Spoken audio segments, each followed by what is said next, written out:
Hi everybody, I'm Dr. Jan. I'm back here with episode 1 of Change Your Behavior, Change Your Life.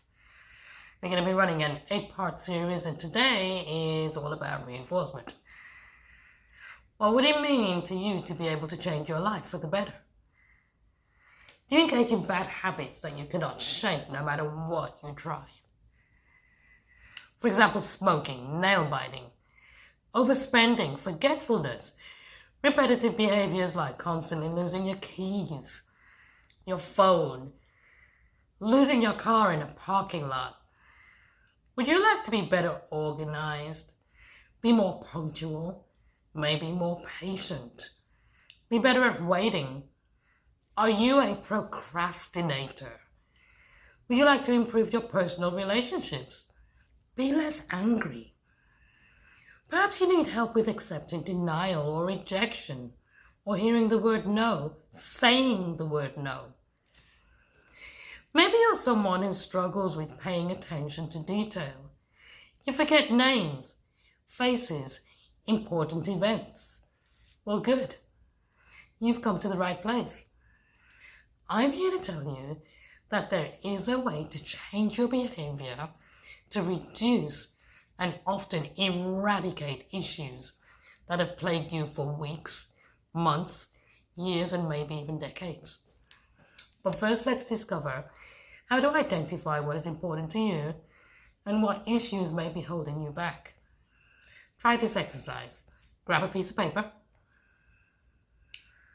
and something to write with. I want you to write down your answers to these 5 questions. Just a simple 1-sentence answer is all you need. I'm going to answer them too to show you how this simple formula works. Okay, question number 1. Name one thing in your life that you would like to change. Question number 2. Why is that important? Question number 3. Why is that important? Question number 4. Why is that important? And you guessed it. Question number 5. Why is that important to you? If done correctly, question 5 should answer question 1. Okay, here's my example. And this is my real life situation. Name one thing in my life that I would like to change. Well, answer to question 1 for me was, I'd like better time management. Well, why is that important to me?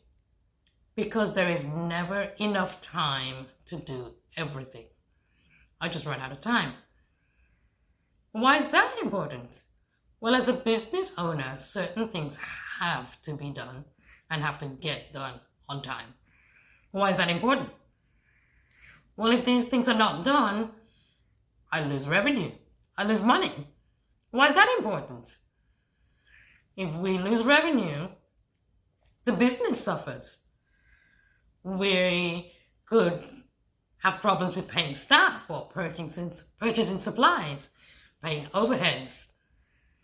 So circle back to question 1. Name one thing in your life that you would like to change, and you realize it is answered by question 5. We need to avoid the potential for us to lose revenue. If we lose revenue, the business will suffer. I want to avoid the inability to pay staff, purchase supplies, and cover overheads. That's the simple formula. This 8-part series is going to walk you through a few simple strategies that will change your life. So today we're going to talk about reinforcement. What is that? Well, if you want to make positive, meaningful, and lasting changes in your life, it's important to learn how to receive reinforcement that is not socially mediated. What does that mean? Simply put, it means that we're not looking to others for reinforcement and praise. Rather, we're going to learn how to exercise tangible self-reinforcement. Reinforcing yourself for a job well done, for closing, for overcoming, or for reaching a particular milestone. But what exactly is reinforcement? In layman's terms, we often view reinforcement as praise or encouragement. In behavioral terms, there's a little more to it. Not a lot, just a little. Someone does a great job, wins a race perhaps. Someone else comes over and pats them on the back. The person feels good about themselves and may smile and think to themselves, that was really reinforcing.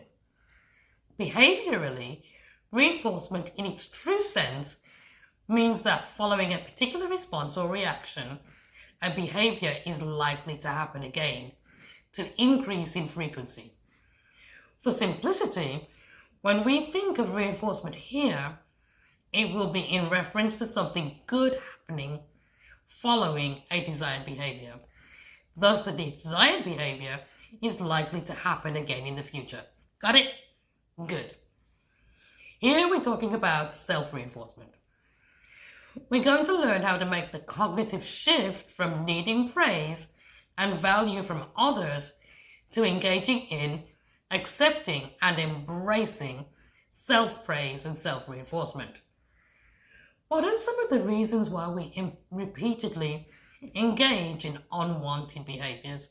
For example, overeating, smoking, not exercising, procrastinating, unhealthy eating, perpetual lateness or punctuality issues, not studying, not finishing or closing, occupying and maintaining disorganized spaces.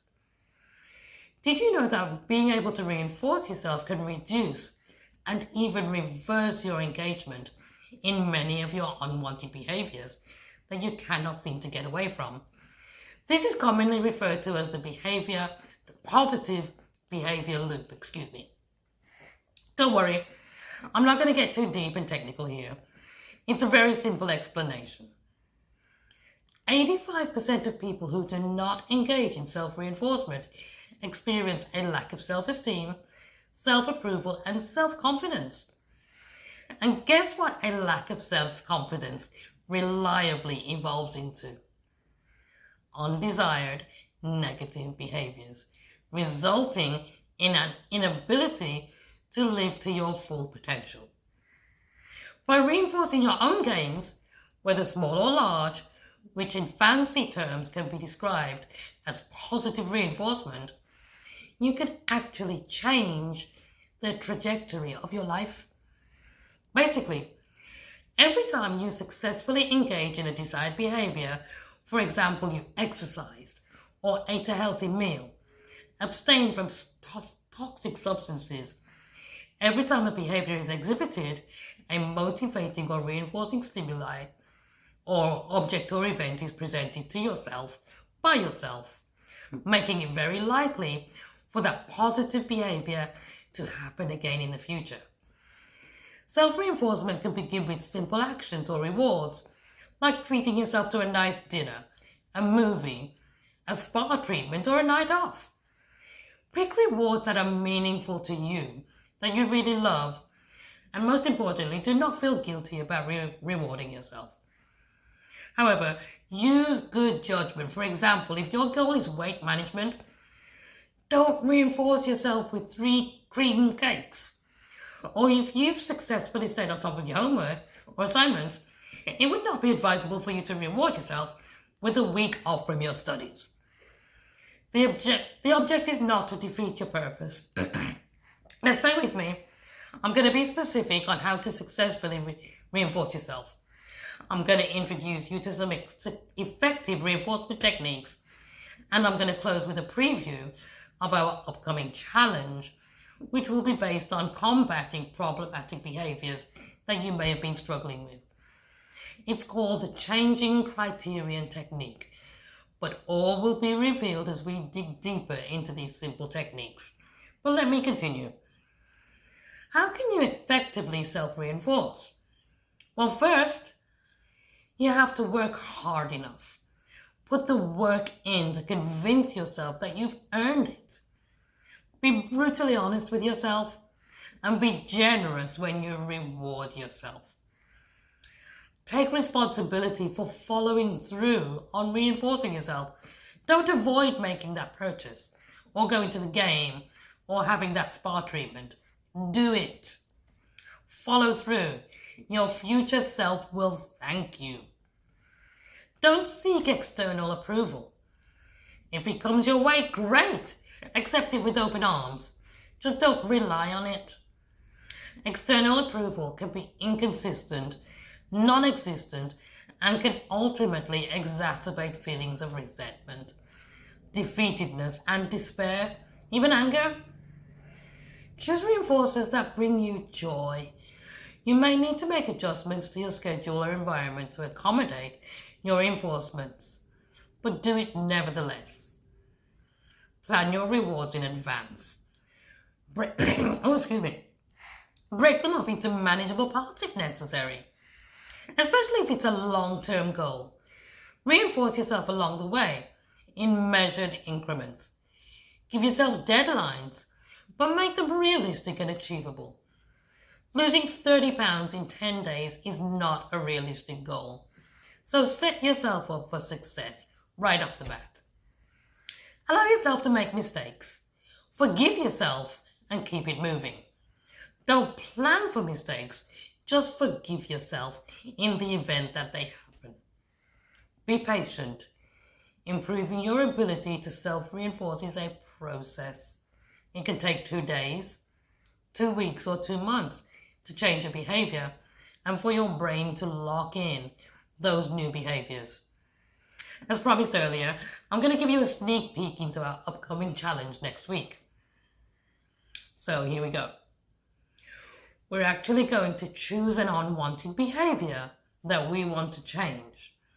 I'm going to talk about this very simple scientific process of how to take baseline data on your own behavior and how to track the changes based on the proven techniques that we'll be using to change that behavior. Very exciting stuff. Many of us engage in multiple behaviors of concern, but now we're just going to focus on one at a time for simplicity's sake. Oh, and I'll be part of the challenge too. I'm going to be selecting a behavior of my own or something that I want to change in my life. I'm going to be checking and tracking and sharing my progress with you throughout the challenge. Okay, friends, that's about it for now. This is Dr. J, letting you know that by changing your behavior, you can change your life. And I'm pretty sure you're wondering, well, who is this Dr. J? What's the thing, with the finger and all that kind of stuff? And all will be revealed. I will tell you a lot more about myself in due course. And I'm going to reinforce your patience in due course by letting you know a little bit more about myself, my journeys, my challenges, my successes, and why I'm here right now. But in the meantime, blessings and peace. Bye-bye.